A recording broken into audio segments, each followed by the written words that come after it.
Bismillahirrahmanirrahim. Assalamualaikum warahmatullahi wabarakatuh. Perkenalkan, nama saya Nurul Ain, mahasiswi program studi ilmu komputer, Fakultas Matematika dan Ilmu Pengetahuan Alam, Universitas Halu Oleo.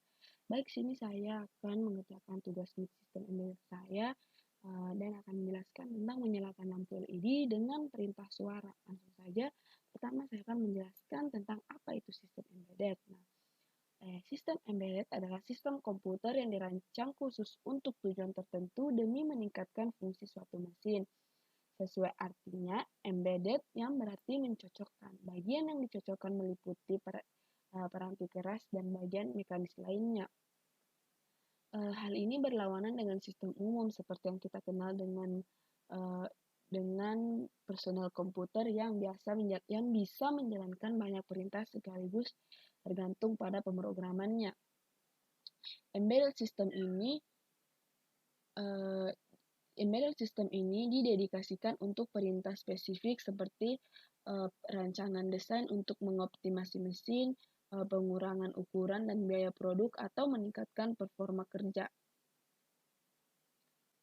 Nah, sistem embedded dapat diklasifikasikan berdasarkan fungsi dan performansinya, yaitu sebagai berikut. Yang pertama ada sistem embedded berdiri sendiri. Sistem embedded yang termasuk kategori ini dapat bekerja sendiri. Sistem embedded ini dapat menerima input digital atau analog, melakukan kalibrasi, pemrosesan data, serta menghasilkan output data ke peripheral output, misalnya display LCD. Contoh alat yang termasuk kategori ini adalah konsol video game, MP3 player, kemudian ada kamera digital. Kemudian selanjutnya ada sistem embedded real time. Sistem ini dapat dikategorikan sebagai real time jika waktu respon merupakan hal yang sangat penting. Beberapa tugas tertentu harus dilakukan pada periode waktu spesifik.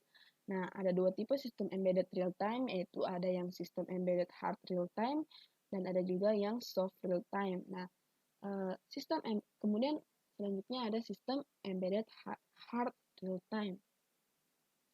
Untuk sistem embedded ini, pengerjaan operasi melebihi waktu yang ditentukan dapat menyebabkan terjadi kegagalan yang fatal dan menyebabkan kerusakan pada alat. Nah, batas waktu respon untuk sistem ini sangatlah kritis, yaitu dalam milidetik, bahkan lebih singkat lagi. Nah, kita ambil contoh penyelesaian operasi yang tidak sesuai waktunya pada sistem embedded kontrol rudal dapat menyebabkan bencana.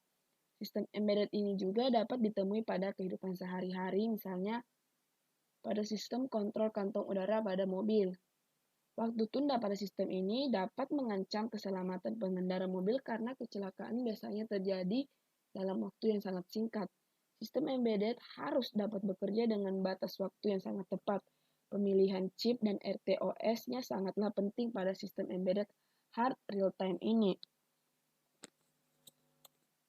Kemudian selanjutnya ada sistem embedded soft real time. Pada beberapa sistem embedded lainnya, keterlambatan waktu respon dapat ditoleransi pada batas tertentu. Pelanggaran batas waktu dapat menyebabkan performansi menurun, namun sistem dapat tetap beroperasi. Contoh alat pada kategori ini adalah microwave dan mesin cuci. Walaupun ada batas waktu untuk setiap operasinya, namun keterlambatan yang dapat ditoleransi dapat dalam hitungan detik, bukan milidetik. Nah, embedded system ini menjangkau segala aspek di kehidupan modern dan ada banyak contoh yang mereka gunakan. Sistem telekomunikasi menggunakan banyak embedded banyak embedded system, mulai dari switch telepon untuk jaringan hingga mobile phone untuk tingkat pengguna. Jaringan komputer menggunakan router dedicated menggunakan router dan network bridge untuk meroute data. Peralatan elektronika termasuk di dalamnya PDA, MP3 player, mobile phone, konsol video game, kamera digital, DVD player, penerima GPS, dan printer, dan alat-alat lainnya. Nah, ada juga peralatan rumah tangga seperti oven, microwave, mesin cuci, dan mesin cuci piring. sudah menyertakan embedded system untuk menyediakan fleksibilitas, fitur-fitur dan efisiensi. Nah, langsung saja saya akan menjelaskan tentang bagaimana cara menyalakan lampu LED dengan perintah suara. Nah, kemudian pertama-tama saya akan menjelaskan kenapa kita mengambil tema ini karena pada sistem yang lama itu kita menggunakan kendali manual, yaitu dengan cara kontak fisik langsung antara user dan saklar lampu sebagai penyambung atau pemutus arus listrik untuk menghidupkan lampu. Nah, cara manual seperti ini itu kurang efektif untuk orang cacat fisik atau lanjut usia yang susah untuk menjangkau saklar lampu yang di rumah.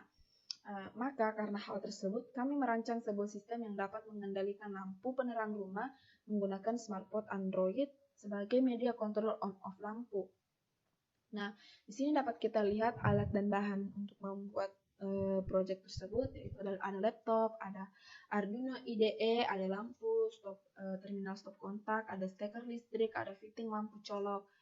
Kemudian ada Arduino Uno R3. Dengan Arduino Uno ini, kita bisa mengembangkan alat lain dan juga dapat menjalankan motor secara otomatis sehingga kita bisa lebih fleksibel. Kemudian ada modul relay. Di sini kami menggunakan low level trigger. Dengan menggunakan low level trigger ini, relay akan aktif apabila terminal yang di sini atau pin yang di sini itu bertemu dengan ground. Kemudian juga kita menggunakan modul Bluetooth HC05, ada kabel jumper, kemudian ada power modul atau modul adapter. Ini itu berguna untuk merubah tegangan dari 9 volt, 12 volt ke 5 volt atau 3,3 volt.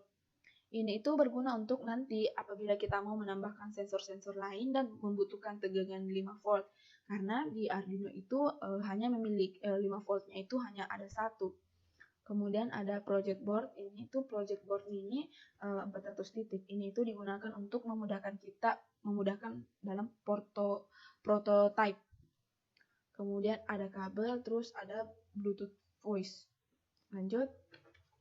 Di sini dapat kita lihat perancangan hardware-nya. Ini di mana sistem atau Arduino ini itu kita sambungkan dengan modul Bluetooth, kemudian juga Arduino-nya itu kita sambungkan dengan relay modul, kemudian ini akan terhubung dengan lampu. Nah, kita dapat lihat flowchart proses upload kode program atau sketch ke papan Arduino. Pertama itu prosesnya itu kita menjalankan aplikasi Arduino IDE, terus kita mengkoneksikan komputer kita ke Arduino menggunakan kabel USB. Kemudian setelah itu kita menginputkan kode programnya. Setelah kita menginputkan kode programnya, maka kita akan menceknya atau kita akan run.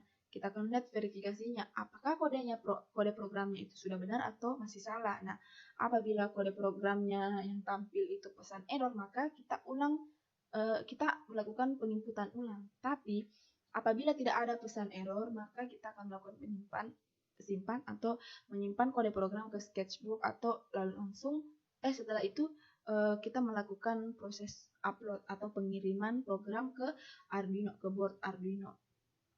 Nah, kalau prosesnya itu berhasil, maka Arduino ini akan mengirimkan kode atau lampu pada Arduino itu akan berkedip sebanyak 2 kali. Itu menandakan bahwa proses penguploadan program itu berjalan dengan baik atau sudah selesai, begitu. Kemudian end, proses telah selesai.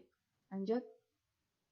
Flowchart input perintah dari perangkat lunak yang akan ditanam dalam controller Arduino Uno. Pertama itu kita menginstalasi port serialnya, kemudian kita cek koneksinya, kemudian baca data serial, lalu kita inputkan data perintahnya. Misalnya kita perintahkan lampu menyala. Apakah lampunya menyala? Kondisinya kalau terus dia akan kondisi high, maka relaynya akan aktif, lalu lampunya akan hidup. Kalau lampunya akan hidup, di sini kan ada kirim data status, maka lampu tersebut akan mengikuti perintah kita, lampu itu hidup. Nah, kemudian kalau kita perintahkan mati, maka kondisinya low, relaynya tidak aktif, maka dia akan mengirim status data lampu mati, maka lampunya akan mati. Seperti itu prosesnya. Nah, sini ada perancangan yang akan dilakukan. Misalnya perancangannya itu mendeteksi sinyal suara oleh komputer. Saat suara dari manusia memancarkan bunyi melalui mulut, komputer akan membaca perintah dari suara tersebut. Setiap kata dan intonasi yang diucapkan akan dikirimkan ke komputer melalui udara. Sinyal kedua yaitu sinyal suara memberikan informasi ke komputer pada tahapan ini. Perintah suara yang telah terdeteksi oleh komputer, informasi sinyal akan diolah oleh logika fuzzy dan metode LPC, linear predictive coding. Kemudian informasi yang telah diolah oleh logika fuzzy dan metode LPC ini dikirimkan ke Arduino Uno. Pada tahapan ini, sinyal yang telah diterima dari komputer, maka sinyal akan diolah oleh microcontroller dan setelah itu sinyal siap untuk dipancarkan dan dapat diterima oleh optocoupler. Setelah itu lampu dapat dijalankan. Baik, di sini kita dapat lihat kurang lebih perancangannya itu seperti ini. Nah, kalau misalnya kan setelah perancangan ini tuh kita akan menambahkan colokan. Nah, ketika colokan itu kita colokkan ke listrik, maka listriknya akan mengalir dari kabel ini ke steker ini, sehingga jika tanpa relay maka dia akan langsung menyalakan steker ini, maka dia akan memiliki tegangan. Steker ini akan memiliki tegangan. Nah, karena dia melewati relay ini terlebih dahulu, kita masukkan ke port ini. Kabel ini kita masukkan ke port COM, lalu ke port NO. Maksudnya, pada kondisi 0, si relay ini dalam kondisi terbuka. Nah, ketika kabel colokan tadi itu kita colokkan dalam kondisi tanpa trigger dari Arduino-nya, maka relay ini akan terbuka. Artinya tidak ada tegangan pada steker ini. Tidak ada tegangan pada steker ini. Namun nanti ketika kita perintahkan Arduino ini untuk menyalakan relay, maka di sini itu antara terminal COM dan NO bakal terhubung, sehingga listrik tadi akan listrik yang ini akan terhubung ke kabel yang ini, sehingga dia akan mengalir dari kabel tersebut ke terminal ini, ke steker ini. Seperti itu prinsipnya. Oke, jadi rangkaiannya kurang lebih seperti ini. Nah, sebelum melakukan pemrograman, jadi program dilakukan melalui USB yang ada pada Arduino. Seperti tadi yang saya jelaskan pertama, itu kita melakukan pemrograman dari komputer, mengirimkan data dari komputer ke Arduino. Terus di sini saya akan menampilkan codingannya. Di sini kita men-set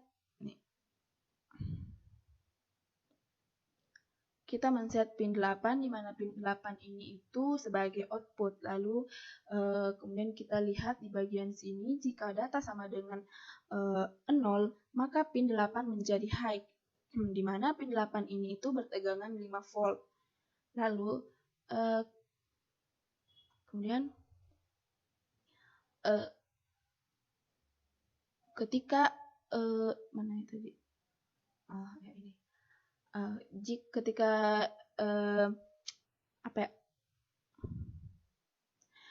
ketika data yang kita kirimkan itu adalah 1, maka pin 8 ini akan low. Low itu berarti 0 volt. Low itu berarti 0 volt atau sama dengan ground. Nah, ketika ground maka dia aktif, maka relaynya itu akan aktif. Nah, karena kita pakai pin yang NO untuk terminal relaynya, maka ketika pin 8 itu low atau ground, terminalnya akan nutup, relaynya itu akan close. Jadi contoh programnya itu kurang lebih seperti ini. Ini untuk program yang menggunakan menggunakan relay low level trigger. Nah, kurang lebih seperti itu yang perancangan kami. Lebih dan kurangnya mohon maaf. Wabillahi taufiq wal hidayah. Wassalamualaikum warahmatullahi wabarakatuh.